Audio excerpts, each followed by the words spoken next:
Hello hello hello guys, video शुरू से पहले एक वार्निंग। अगर तुम्हें लगता है मैनिपुलेशन एक बुरी चीज है तो इस वीडियो को छोड़कर भी चले जाओ। बात मत करना कि मैंने पहले वार्निंग नहीं दी थी। So without any further ado let's start with the video. भाइयों, तुम में से बहुत सारे लोगों ने मुझे कमेंट सेक्शन, कम्युनिटी पोस्ट और गूगल फॉर्म्स के द्वारा रीच आउट किया। तुम सबने अपनी डेटिंग लाइफ से रिलेटेड प्रॉब्लम्स मुझे बताए। Majority of my audience is in the beginning phase, जहां अभी तक अच्छे से बातचीत भी उनकी शुरू नहीं हुई है, लेकिन कई लोग एडवांस लेवल पे भी हैं। कई लोग हैं जिनके 2-3 साल बीत गए लेकिन अब उनकी लड़कियों का इंटरेस्ट उनमें कम होने लगा। तो भाइयों, चिंता करने की जरूरत नहीं है। आज इस वीडियो में सारे उन टैक्टिक्स और मैनिपुलेशन को लेकर आया हूं जिन चीजों से you can actually raise her interest back in you. बस एक चीज ध्यान रहे, इसे एंटरटेनमेंट के तौर पे नहीं देखना है, इसे एजुकेशन के तौर पे देखना है। मैं कहता हूं अपना फोन साइड में रखो और चुपचाप सुनो कि मैं क्या चीजें बता रहा हूं। इनमें से कई चीजें होंगी जो तुम्हें पहले से पता होंगी, तो चुपचाप उन्हें रिवाइज करो, रिमाइंड करो अपने दिमाग को कि हाँ, ये चीजें मुझे अप्लाई करते रहनी है। और जो चीजें नहीं पता चल रही हैं उन्हें क्रिटिकली सोचो कि मुझे आगे चल के इसे अपनी जिंदगी में कैसे अप्लाई करना है। इन सब चीजों को कॉन्शियसली अपने दिमाग में चलाओ और रियल लाइफ में अप्लाई करते रहो। इन सब चीजों को जब तुम अपनी जिंदगी में अप्लाई करोगे, बार बार प्रैक्टिस करोगे, then only you will master the language of women. तो ज्यादा टाइम वेस्ट किए बिना हम लोग सीधे बढ़ेंगे टियर लिस्टिंग पे और करेंगे फर्स्ट चीज की टियर लिस्टिंग, जो है पुलिंग अवे। भाइयों, इसको डालूंगा मैं मेजर एडवांटेज में। गाइस, भले तुम इसे इस्तेमाल करो या ना करो, लड़कियां ये इस्तेमाल करते रहेंगी, नोइंगली या अननोइंगली, इवन दो अगर वो तुम इंटरेस्टेड हो या ना हो। एक बार इस चीज को ऑब्जेक्टिवली इमेजिन करके देखते हैं। ये एक ऐसा सिचुएशन है जहां उस लड़की और मेरे बीच सब कुछ मेरी वजह से है। हम दोनों के बीच जो कुछ भी इनिशिएट होता है उसे मैं करता हूं। उसे कॉल हमेशा मैं करता हूं,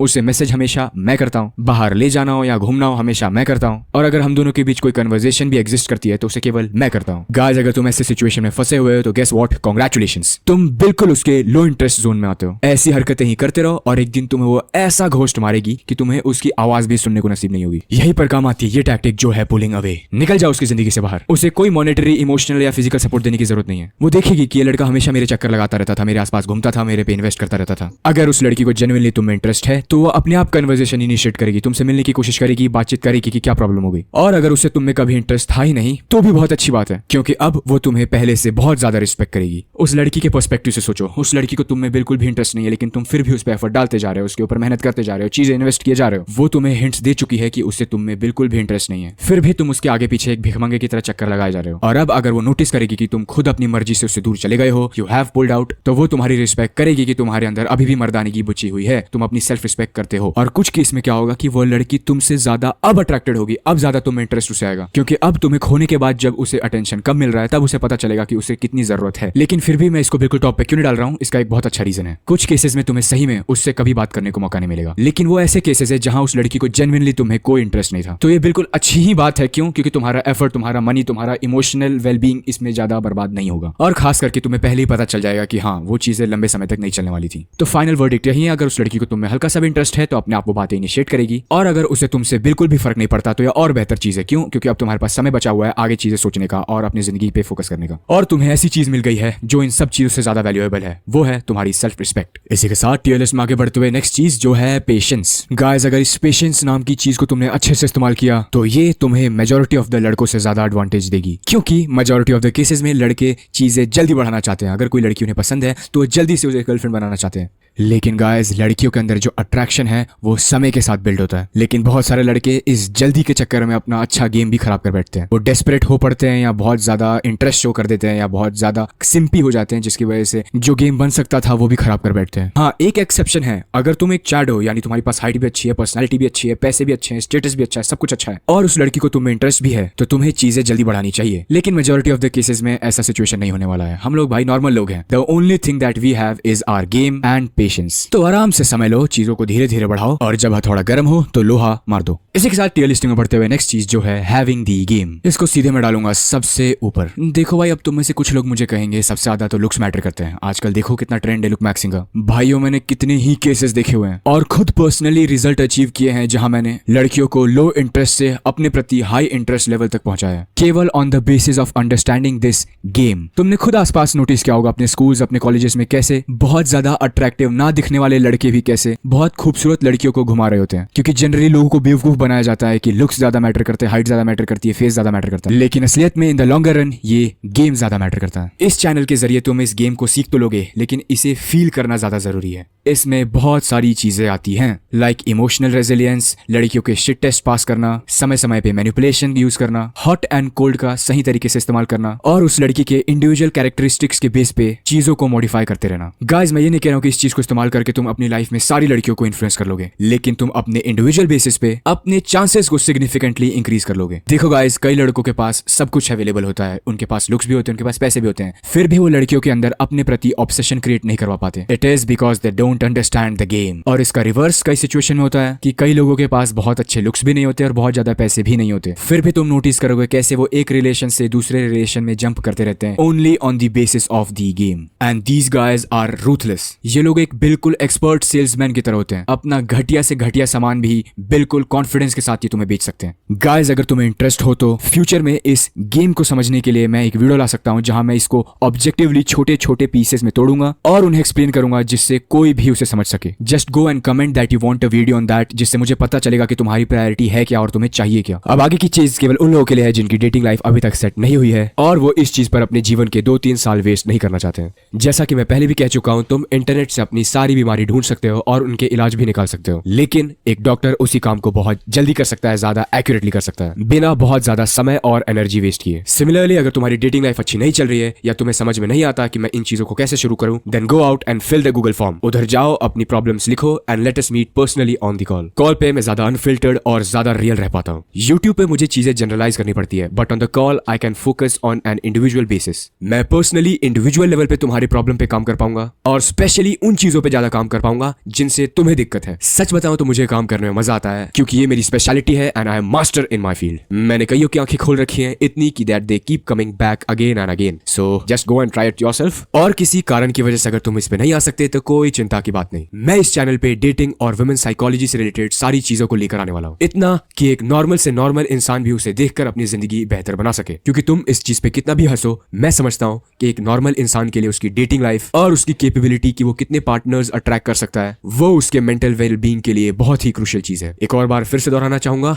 इस चैनल को मैं एंटरटेनमेंट की तरफ ना ले जाकर एजुकेशनल बनाना ज्यादा प्रेफर करूंगा। तो इन वीडियोस को देखते हुए क्रिटिकल एनालिसिस करते रहा करो और अपनी प्रॉब्लम्स लिखा करो, जिसके ऊपर मैं फ्यूचर में वीडियोस लाकर तुम्हारी प्रॉब्लम्स सॉल्व कर सकूं। इसी के साथ आगे बढ़ते हुए टियर लिस्ट में नेक्स्ट चीज जो है बीइंग परसिस्टेंट, ये पुलिंग अवे से बिल्कुल उल्टा है। तो शायद तुम लोग रिवर्स साइकोलॉजी लगाओ और सोचो कि इसे मैं सबसे नीचे डालूंगा, लेकिन सच्चाई थोड़ी अलग है। सच बताऊं तो कुछ मैग्नीट्यूड तक ये चीज एक्चुअली काम करती है। कई केसेस में उसके पीछे लगे रहने से और कोशिश करते रहने पर रिजल्ट्स मिल जाते हैं। मैं पर्सनली इस चीज को कभी यूज नहीं करता because my life is already sorted and I have enough food to eat, लेकिन अपने पर्सनल बायस की वजह से मैं इसे नीचे भी नहीं रखूंगा, इसे इसकी असली पोजीशन दूंगा जो है स्लाइटली बेटर इक्विवेलेंट का। कई केसेस ऐसे होते हैं जहां लड़के हाईली ऑब्सेस होकर उस लड़की के पीछे पड़े रहते हैं, बार बार अटेम्प्ट मारते रहते हैं और इसी के कारण कई बार लड़कियां मान जाती हैं। लेकिन मैंने ये नोटिस किया है कि ये काम उन्हीं लड़कियों पे करता है जिनका होराइजन काफी लिमिटेड रहा हो, यानी ऐसा परिवार रहा हो उनका जहां पे उन्हें बहुत ज्यादा प्यार ना मिला हो या उन्हें इतना मेल अटेंशन ना मिला हो, इसीलिए वो ये सोच करके इन्हें फ्यूचर में कोई इतना अटेंटिव मिले या ना मिले हाँ कर जाती है। मैं कहूंगा अगर तुम्हें परसिस्टेंट ही बनना है तो एक चैट वे में बनो, ना कि एक सिंप वे में। जनरली जब लड़के परसिस्टेंट होते हैं तो एक सिंप वे में बनने की कोशिश करते हैं, हमेशा उसके बारे में ज्यादा सोचने लगते हैं और उसे एक इमोशनल पेडेस्टल पर चढ़ा देते हैं, जो लॉन्गर रन में उनकी नेगोशिएटिंग पावर उस रिलेशनशिप में कम कर देती है। अक्सर क्या होता है कि लड़कियां ऑप्शंस की कमी की वजह से इन सिम्प्स को हाँ बोल बैठती हैं, लेकिन जब इन्हें ऑप्शंस मिल जाते हैं तो ये इनको छोड़कर चली जाती हैं और ये लड़के सोचते हैं कि मैंने तो सब कुछ किया, सब कुछ दिया, फिर भी ये लड़की मुझे छोड़कर चली गई। ये सिंपी परसिस्टेंस ही उसका रीजन है। जब तुम्हारा फाउंडेशन ही भीख मांगकर बना था तो तुम्हारी बिल्डिंग ताकतवर कैसे बनती। बीइंग परसिस्टेंट को मैं बिटौड़े में तीर लगने जैसा कहूंगा, अगर तुम बार बार अटेम्प्ट मारते रहोगे तो कभी ना कभी तो सक्सेसफुल हो ही जाना था। इसीलिए मैं बीइंग परसिस्टेंट को स्लाइटली बेटर वाली कैटेगरी में रखूंगा क्योंकि इसका इफेक्ट ऊपर वाली कैटेगरियों से कम है। बाकी तो मैं यही कहूंगा, ऊपर अवेलेबल अच्छी टैक्टिक्स को लेकर ज्यादा परसिस्टेंट रहो, तब तुम्हारे सक्सेसफुल होने के ज्यादा चांसेस हैं। एक बड़ी डिसएडवांटेज जो बीइंग परसिस्टेंट की है वो ये है कि अगर किसी लड़की को तुम में बिल्कुल इंटरेस्ट नहीं है या बहुत कम इंटरेस्ट है और उसके साथ तुम ये करने की कोशिश करते हो तो वो तुमसे डिसगस्टेड हो जाएगी, वो तुमसे नफरत करने लगेगी और हाई चांसेस है वो किसी को बता देगी। और अगर उसके भाई और उसके बाप को पता चल गया तो वो तुम्हारी रेल बना देंगे। इस फील्ड में जनरली जो यूट्यूबर्स होते हैं वो कहते हैं कि एक बहुत अच्छा सोल्यूशन है, लेकिन हम लोग इंडिया में रहते हैं और यहाँ का सिनेरियो वेस्टर्न कल्चर जैसा नहीं है, यहाँ कंपैरेटिवली रिस्क ज्यादा है। इसी के साथ टियर लिस्ट में आगे बढ़ते हुए नेक्स्ट चीज जो है ग्लो अप, और ग्लो अप में भी मैं लूंगा केवल फेस और हाइट को, क्योंकि हमारे सब कॉन्टिनेंट में फेस और हाइट को ज्यादा वैल्यू दी जाती है। अब आएंगे बहुत सारे ब्लैक पिलर्स और लुक मैक्सर्स जो कहेंगे यस आ गई ना हमारी फील्ड, हमने तो पहले कहा था लुक सबसे ज्यादा मैटर करते हैं। तो इसके लिए मैं कहूंगा हाँ ये ज्यादा मैटर करता है। एक आइडियल दुनिया में ये इतना ज्यादा मैटर तो नहीं करना चाहिए, बट अनफॉर्चुनेटली ये बहुत ज्यादा मैटर करता है। लेकिन एक अच्छी बात यह है कि इसकी प्रायोरिटी फिर भी सबसे ज्यादा नहीं है, इसलिए भले ही मैं इसे सबसे ऊपर वाली लिस्ट में जरूर रख रहा हूं, लेकिन इसे सबसे आगे ना रख के इसे मैं पीछे रखूंगा, क्योंकि इससे ज्यादा इंपॉर्टेंट और ज्यादा एफिशिएंट चीज एक्चुअली एग्जिस्ट करती है। मैंने पर्सनल पे बहुत सारे केसेस देखे हैं जहां लड़कों ने एक्चुअली अपने लुक मैक्सिंग इंप्रूव की है, स्पेशली टीनेजर्स जिनकी हाइट भी अचानक से इंक्रीज हो गई और उन्हें ज्यादा फीमेल अटेंशन मिलना भी शुरू हो गया। सो या गाइस, मैं यही रिकमेंड करूंगा, go on and improve your looks, क्योंकि इससे एक्चुअली फर्क पड़ता है। लेकिन मैं एक चीज बताना चाहूंगा, गलती से भी इस लुक मैक्सिंग कम्युनिटी के बीच मत फंस जाना। ये साले खुद तो डिप्रेस रहते ही हैं, तुम्हें भी डिप्रेशन में ले जाएंगे। इन लोगों की दुनिया में क्या होता है कि बस ये 24 घंटे बस बात करते रहते हैं कि जो सबसे ज्यादा सुंदर है, जो सबसे ज्यादा लंबा है, उसी को सब कुछ लाइफ में मिलता है। इनकी मेंटालिटी बहुत ही खराब मेंटालिटी है गाइस। कई ऐसे यूट्यूब चैनल हैं जो लुक मैक्सिंग के नाम पे अपनी ऑडियंस के बीच केवल डर पैदा किए रखते हैं, और इनका माइंडसेट इतना खराब रहता है कि तुम कितनी भी इंप्रूवमेंट करा लो, ये फिर भी तुम्हारे अंदर कोई ना कोई इनसिक्योरिटी पैदा करा ही देंगे। मैं सजेस्ट करूंगा केवल 3 चीजें इंप्रूव करो। अपना खाना अच्छा करो, अपनी एक्सरसाइज अच्छी करो और भर भर के पानी पिया करो। This is what 80% of look maxing is. और उस 20% को चेज करने के चक्कर में तुम अपनी मेंटल सैनिटी खराब मत करो। आजकल का इंटरनेट बहुत ज्यादा सुपरफिशियल हो रखा है। ये तुम्हारे अंदर इनसिक्योरिटी पैदा करा के तुम्हारे गोल पे काम करने की जगह तुम्हें ऐसी फालतू की चीजों में बिजी कर देंगे जिससे उतना खास रिजल्ट भी नहीं आता। सो गाइस, बहुत ज्यादा डीप में घुसने की जरूरत नहीं है। सिंपल 3 चीजें, अच्छा खाओ, अच्छे से एक्सरसाइज करो और बहुत सारा पानी पियो। By the way, glow up के बाद भी कोई गारंटी नहीं है कि वो लड़की तुम्हें वापस मिल जाए। मेरे पर्सनल एक्सपीरियंसेस के साथ मैंने एक चीज नोटिस की है। मान लो ग्लो अप से पहले तुम बहुत छोटे थे, मान लो तुम 5'4" के थे, तुम बहुत मोटे थे, बहुत भद्दे थे और बहुत क्रिंजी थे, और मान लो इस समय पे अगर किसी लड़की ने तुम्हें रिजेक्ट कर दिया हो। अब मान लो तुम ग्लो अप के बाद लंबे भी हो गए हो, पहले से बेहतर दिखने लगे हो और अपनी दूसरी चीजों में भी बहुत बेहतर हो गए हो। फिर भी कुछ केसेस में क्या होगा कि वो लड़की तुम्हें इस बार भी रिजेक्ट कर देगी। अब तुम लोग कहोगे कि ये क्या बात कर रहा हूं मैं, लेकिन गाइस, मैं ह्यूमन इमोशंस को बहुत कॉम्प्लेक्सिटी में समझता हूं। वो औरत चाहकर भी तुम्हें बदला हुआ नहीं देख सकती। उसके दिमाग में तुम्हारा जो परसेप्शन है, जो तुम्हारी पास्ट आइडेंटिटी है, वो अभी भी तुम्हें अनअट्रैक्टिव बनाए रखे रखती है उसकी नजरों में। वो चाहकर भी तुम्हारी उस पुरानी आइडेंटिटी को नहीं भुला सकती। उसके लिए तुम अभी भी वही मोटे, छोटे और भद्दे लड़के हो। तो ऐसे केसेस में बुरा मानने की कोई जरूरत नहीं, जस्ट लेट हर गो। देखो, मैं यहाँ एक्सेप्ट करता हूँ, मेरी बताई हुई चीजों से तुम हर केस में सक्सेसफुल नहीं हो सकते, क्योंकि ये पॉसिबल ही नहीं है। मैं यहाँ तुम्हें कोई कोर्स नहीं बेच रहा कि यहाँ मैं तुम्हें नकली सपने दिखाऊं कि मेरी बताई हुई चीज से सब कुछ पॉसिबल है, लेकिन इन चीजों से तुम्हारे सक्सेस के चांसेस बहुत ज्यादा बढ़ जाएंगे। इसलिए जो मैं पर्सनल मेंटरशिप देता हूँ गूगल फॉर्म के जरिए और जो कंटेंट मैं यूट्यूब पे डालता हूँ, वो वही सारी चीजें हैं जिनको मैं एक्चुअली मास्टर करता हूँ, जिनके बारे में मुझे सब कुछ अच्छे से पता है और जिन चीजों में मैं एक्चुअल वैल्यू प्रोवाइड कर सकता हूँ। ठीक है गाइस, इसी के साथ आगे बढ़ते हुए टीएल लिस्ट में नेक्स्ट चीज जो है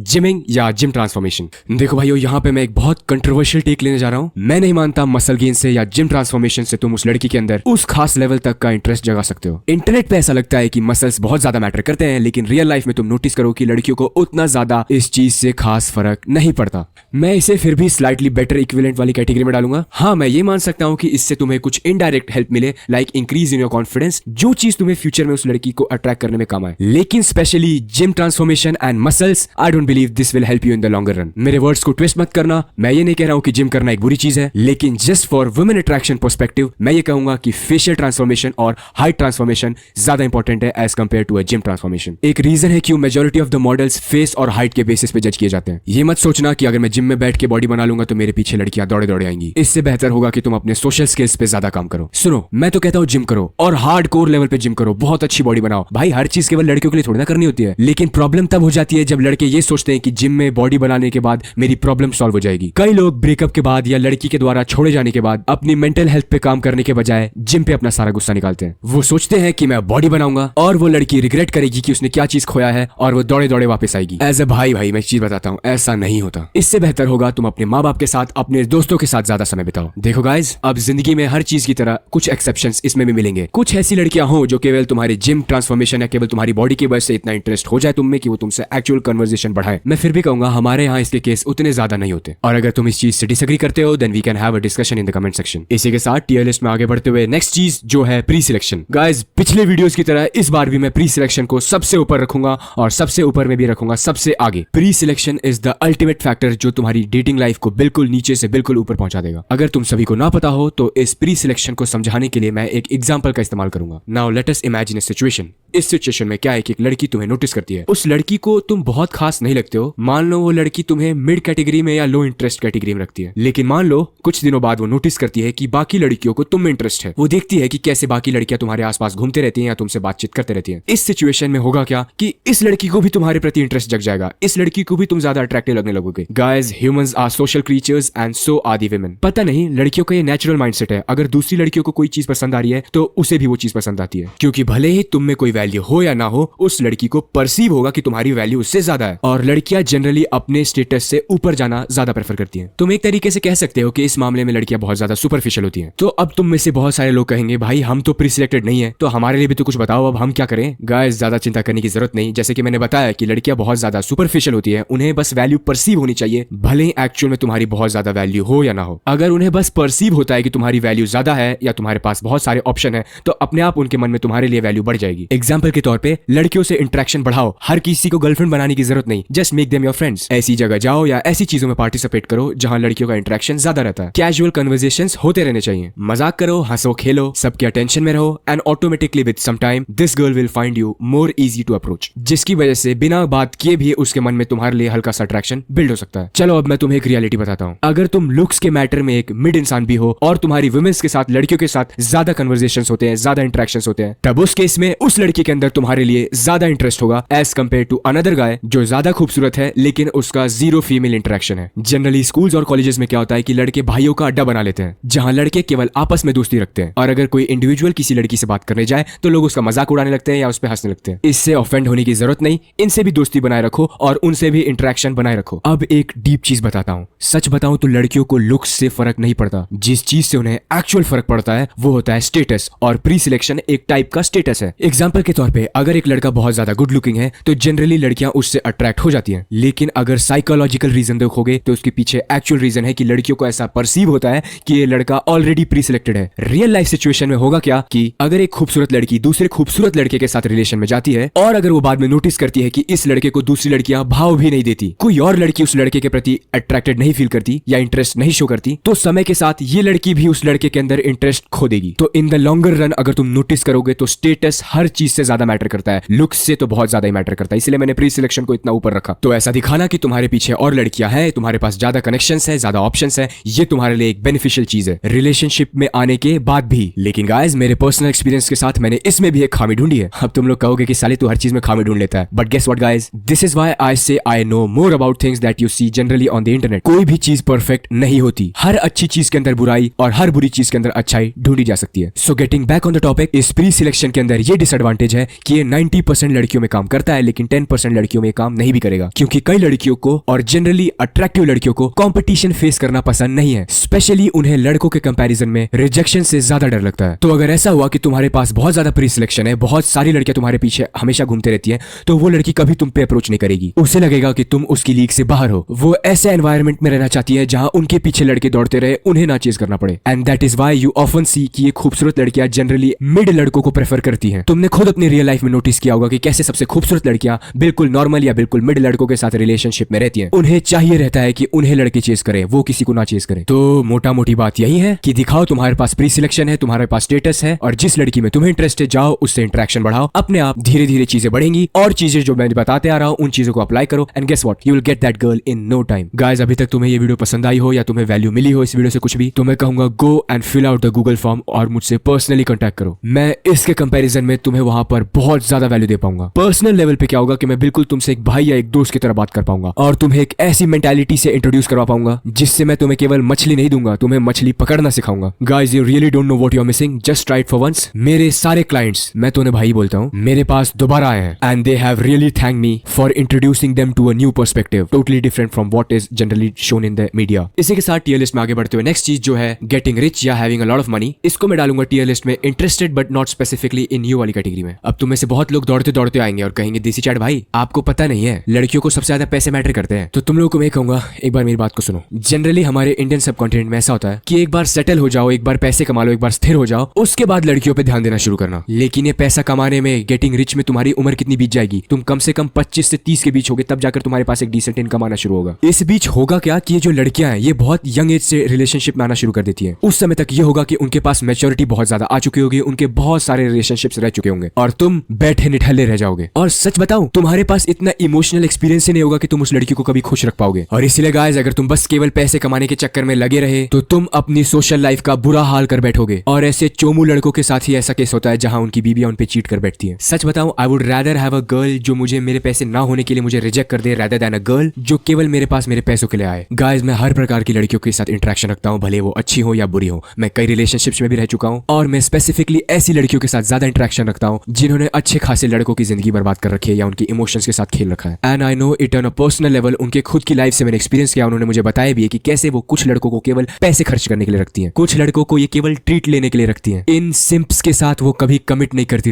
रिलेशनशिप में, और इन लड़कों को ये लड़कियां च्युइंगम की तरह चबा के थूक देती हैं। इस केस को छोड़ के मैं और कुछ चीजें बताता हूँ। केवल पैसों से या अमीरी से या रईसी से तुम एक लड़की के अंदर कभी एक ऑब्सेशन नहीं बिल्ड कर सकते। कई ऐसे केसेस मैंने देखे हैं जहां ये लड़के जो इन लड़कियों पे इन्वेस्ट करने के तैयार है वो इनके बॉयफ्रेंड्स या इनके लड़कों से ज्यादा अमीर होते हैं, फिर भी इन लड़कियों को उस गरीब या उस ब्रोक लड़के से ज्यादा इंटरेस्ट होता है। क्यों? क्योंकि उन लड़कों में ये सारी क्वालिटीज है जो मैं इस वीडियो में तुम्हें बताते आ रहा हूं और फ्यूचर वीडियोस में बताते रहूंगा। क्योंकि कुछ भी कर लो, ये लड़कियां हैं इंसान ही, और इंसानों के अंदर नेचुरल ऑब्सेशन आप जबरदस्ती नहीं ला सकते। मैं तो उल्टा ये कहूंगा, अगर तुम्हारे पास पैसे हो और तुम्हें एक इंटरेस्ट बिल्ड करना किसी लड़की के अंदर, तो अपने पैसे बिल्कुल छुपा के रखो। वैसे भी अगर तुम्हारी जिंदगी में पैसे आ भी जाए तो तुम्हें उसे कभी शो ऑफ नहीं करना चाहिए, क्योंकि ये समाज बहुत कुत्ती चीज होती है। 2 दिन नहीं लगेंगे तुम्हें नजर लगने में। और मेन चीज क्यों मैं बोल रहा हूं कि अपने पैसे कभी मत दिखाओ शुरुआत में, तो स्पेशली क्योंकि मैं चाहता हूं कि तुम उस लड़की के अंदर अपने लिए एक नेचुरल ऑब्सेशन क्रिएट करवाओ। क्योंकि अगर तुमने अपने पैसों के दम पे लड़कियां अट्रैक्ट की हैं, तो तुमने लड़कियां नहीं गोल्ड डिगर्स अट्रैक्ट की हैं। तो चुपचाप अपने पैसे अपने पॉकेट में डाल के रखो, डिसेंट लेवल पे खर्चा करो और अपनी अंदर की क्वालिटीज को यूज करो लड़कियों को अट्रैक्ट करने के लिए। इसी के साथ टियर लिस्ट में आगे बढ़ते हुए नेक्स्ट चीज जो है इन्वेस्टिंग इन हर, इसको मैं डालूंगा सबसे नीचे। देखो गाइस, कई सिचुएशन ऐसे होते हैं कि एक लड़के को कोई लड़की पसंद आती है, तो वो उससे बातें इनिशिएट करता है, कन्वर्सेशन इनिशिएट करता है, वो उस पर एनर्जी डालता है, लेकिन समय के साथ वो नोटिस करता है कि वो लड़की उस वे में उसे वो एनर्जी रेसिप्रोकेट नहीं कर रही। तब ये महाशय क्या सोचते हैं कि मुझे इस लड़की पे इन्वेस्ट करना चाहिए, तब जाके शायद वो लड़की मेरी तरफ इंटरेस्ट दिखाए। तो ये भाई क्या करते हैं कि ये समय के साथ उस पे मॉनिटरली इन्वेस्ट करने लगते हैं, इमोशनली इन्वेस्ट करने लगते हैं। भाइयों मैं ये कहूंगा कि अगर तुम एक लड़की को अट्रैक्ट करना है, एक ऑब्सेशन क्रिएट करना है, तो ये सबसे घटिया फाउंडेशन है। भाइयों नेचर के बेसिस पे अगर देखोगे, इमोशंस के बेसिस पे देखोगे, तो तुम्हें पता चलेगा girls are not transactional beings. तो अगर तुम सोच रहे हो कि केवल तुम पैसों के दम पे या खर्च के दम पे या इन्वेस्टमेंट के दम पे उस लड़की को पा सकते हो, तो मैं कहूंगा इससे अच्छा तुम पैसे देकर ही वो चीज ले लो जो तुम लेना चाहते हो। तुम समझ रहे हो ना मैं क्या लेने की बात कर रहा हूँ? तो हाँ, अगर तुम्हें वही चीज चाहिए तो तुम डायरेक्ट पैसे खर्च करके वो ले लो, लेकिन ये मत सोचो कि तुम किसी के अंदर इमोशन क्रिएट कर सकते हो इस चीज के दम पे। और इसका इफेक्ट कई बार उल्टा होता है। अगर कोई लड़की नोटिस करती है कि उसके रेसिप्रोकेट करने के बजाय भी तुम उस पर एफर्ट डाल रहे हो, उस पर खर्चा कर रहे हो, तो उसे ये चीप हरकत लगती है। उसे लगता है कि तुम्हें खुद की सेल्फ रिस्पेक्ट बिल्कुल भी नहीं है और तुमसे वो और ज्यादा डिस्गस्टेड हो जाती है। गाइस, इन इमोशन और ऑब्सेशन के मामले में तो मैं एक चीज कहना चाहूंगा, तुम जितना कम इन्वेस्ट करो, जितना कम मेहनत करो, तुम्हें उतना ज्यादा रिजल्ट मिलता है। भाई तुम मुझसे जब भी पूछो तो मैं हमेशा बोलूंगा, लाइफ के हर स्फीयर में अगर तुम्हें कुछ भी प्राप्त करना हो, कुछ भी अचीव करना हो, तो तुमको बिल्कुल मेहनत करनी चाहिए, बहुत ज्यादा कड़ी मेहनत करनी चाहिए, उसको पाने के लिए जी जान लगा देनी चाहिए। बस केवल लड़कियों के मामले में कहूंगा कि इसका उल्टा करो। लड़के बहुत लॉजिकल होते हैं, उन्हें लगता है कि अगर मैं हर चीज पे उस पे खर्च करूंगा, उसके ऊपर इन्वेस्ट करूंगा, उसके ऊपर मेहनत डालूंगा, नीडी रहूंगा, तो लड़कियां उसी एनर्जी के साथ रिप्लाई करेंगी, उतना ही इंटरेस्ट दिखाएंगी। लेकिन गाइस ऐसा होता बिल्कुल नहीं है। जनरली लड़कियां खुद कहती है कि उन्हें एक ऐसा लड़का चाहिए जो हमेशा उन पे इन्वेस्ट करे, उनके ऊपर केयर करे, उनकी हर नीड को पूरी करे। लेकिन उनकी रियलिटी बिल्कुल अलग है। अगर तुम ये हर चीज बिल्कुल कहने पे उनके करोगे तो उनका रिएक्शन बिल्कुल ऑपोजिट होगा। जनरली भी अगर कोई बंदा तुम्हारे लिए हर काम करे बिना बोले, तो तुम समय के साथ उसकी रिस्पेक्ट करना बंद कर दोगे। The same mindset goes here. तो क्योंकि लड़के बहुत ज्यादा लॉजिकल होते हैं, इसीलिए तुमने सुना होगा कि क्यों लड़के कहते रहते कि यार मुझे लड़कियां समझ नहीं आती। लेकिन तुम्हें चिंता करने की जरूरत नहीं है भाइयों। इस चैनल पे मैं तुमको सारी मैनिपुलेशन और वो लैंग्वेज सिखा दूंगा जो वुमेन्स को एक्चुअली अट्रैक्ट करती है। इसी के साथ लिस्ट में आगे बढ़ते हुए नेक्स्ट चीज जो है गेटिंग अ गर्लफ्रेंड। इसे मैं डालूंगा interested but not specifically for you वाली कैटेगरी में। इसे समझाने के लिए मैं एक एग्जांपल का यूज करूंगा। Now suppose there is a situation where there is a girl और उस लड़की का नाम हम लोग रख देते हैं गर्ल नंबर 1, और तुम इस गर्ल नंबर 1 को लाइक करते हो। तुमने उसे अप्रोच किया, अपनी बातें बढ़ाई और ये तुमने कन्फेस कर लिया कि तुम उसे पसंद करते हो। बट किस्मती से तुम्हें पता चलता है कि वो लड़की तुम्हें पसंद नहीं करती और उसने तुम्हें रिजेक्ट कर दिया। चलो कुछ समय बीत गया और अब तुम एक गर्ल नंबर 2 के साथ रिलेशनशिप में आ चुके हो। चलो मान लेते हैं ये गर्ल नंबर 2 उस गर्ल नंबर 1 को किसी न किसी तरीके से जानती है। एक दिन ये गर्ल नंबर 1 ये नोटिस करती है कि तुम और वो गर्ल नंबर 2 एक रिलेशनशिप में हो और बहुत खुश हो। ऐसे सिचुएशन में होना ये चाहिए था कि इस गर्ल नंबर 1 को खुश होना चाहिए था कि this guy moved on in his life और ये अब खुश है। लेकिन ऐसा होता नहीं है। होगा यूं कि जिस लड़की ने तुम्हें रिजेक्ट किया था, अब उस लड़की को तुम में इंटरेस्ट आने लगेगा। अब तुम में से कुछ लोग बोलेंगे देसी चैट भाई लगता है आप पगला चुके हो। लेकिन मेरे भाइयों इस चीज के ऊपर कितने ही जर्नल्स अवेलेबल है और उससे भी ज्यादा रियल लाइफ इंसिडेंट्स अवेलेबल है जहां लड़कियों को उन लड़कों में वापस इंटरेस्ट जग जाता है अगर वो लड़के किसी रिलेशनशिप में आ चुके हों। अब सुनो, इसके पीछे का वो रीजन नहीं है जो तुम सोच रहे हो कि उस लड़की को तुम में इंटरेस्ट वापस आया है। इसके पीछे का कारण है जेलसी, वो डार्क इमोशंस जिसकी वजह से कहा जाता है कि औरत ही औरत की दुश्मन होती है। देखो अजीब बात यह है कि अगर तुम उस गर्ल नंबर 2 को छोड़कर वापस इस गर्ल नंबर 1 के पास आओगे तो ये वापस तुम में अपना इंटरेस्ट खो देगी। इस लड़की को तुम में इंटरेस्ट तब तक ही था जब तक उसे तुम नहीं मिल पा रहे थे। मैं मानता हूँ कई व्यूअर्स के लिए ये चीज सुनने में बहुत अजीब होगी, but this is how sometimes human emotions are. देखो जनरली तो ये मोस्ट ऑफ द केसेस में देखने को मिलेगा, बट एक सर्टेन सिचुएशन में ये बिल्कुल काम नहीं करता। अगर ये गर्ल नंबर 2